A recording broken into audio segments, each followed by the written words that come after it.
At one point I deleted and removed all the videos from this channel. I've been filming myself for a long time and I've changed over the years. My taste in videos has changed as well as the way I wanted to express myself. The videos that were on the channel do not reflect my current state, personality and direction I want to take.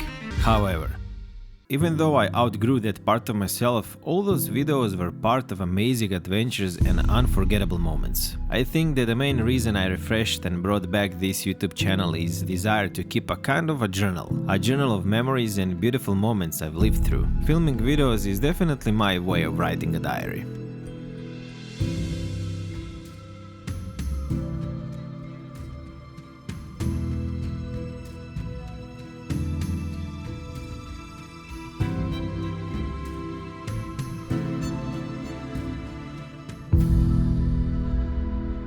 Monte Carlo.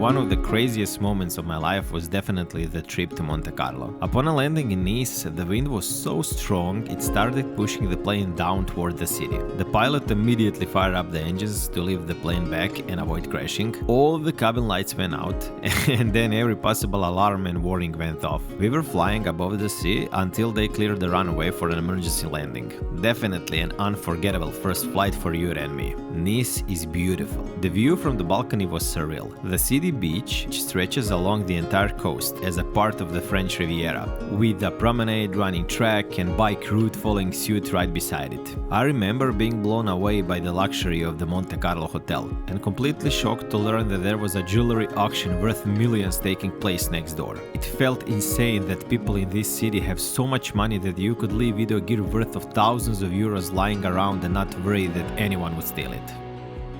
Here Yuri and I did a little roleplay where we imagined ourselves choosing our dream cars.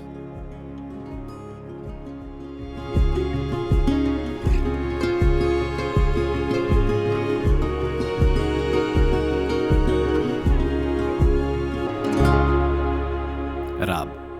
That year, my friend Karla and I got invited to visit Rab to play at the lovely Cantuni event, aka Corners. It's definitely one of the most beautiful Croatian music events alongside Zagreb's courtyards. Live performances are held across the parks, squares and courtyards of Rab, many of them just a few feet away from the sea. Truly unforgettable moments. One year, we played literally in the courtyard of a villa. The place looked like a huge terrace with hanging gardens overlooking the sea beyond the stone fence. What's great about these kind of events is that they bring together so many musicians in one place. A perfect chance to connect, make friends and build future collaborations. Back then I was still into capturing spontaneous moments. I remember spotting a beautiful hanging tree over the promenade and I convinced Karla to climb it so we could snap a few cool photos. Today our passion for art and photography has gone far beyond simply capturing these moments.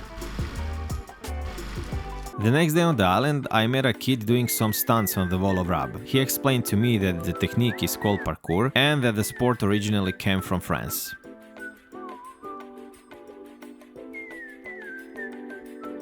Sarajevo.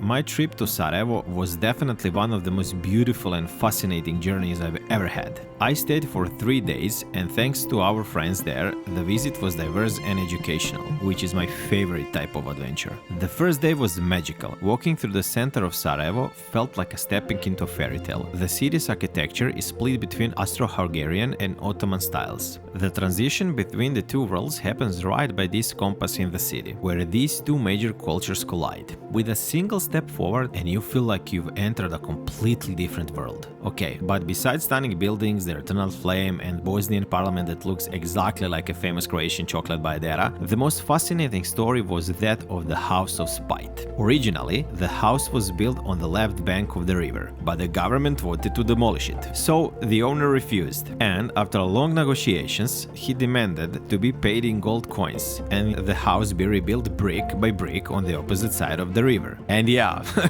they did just that. And ever since, it's been called House of Spite. People say it's a symbol of Bosnian stubbornness. What a legendary flex, man. While walking through Sarajevo, goofing around and admiring things I knew nothing about, a friend told me a story I didn't really understand. Something about the clock tower that supposedly runs on the lunar calendar. It's said to be the only in the Europe, and midnight is marked at the same moment of the sunset in Sarajevo. Though honestly, the clock didn't seem all that accurate to me. Sarajevo, Day 2.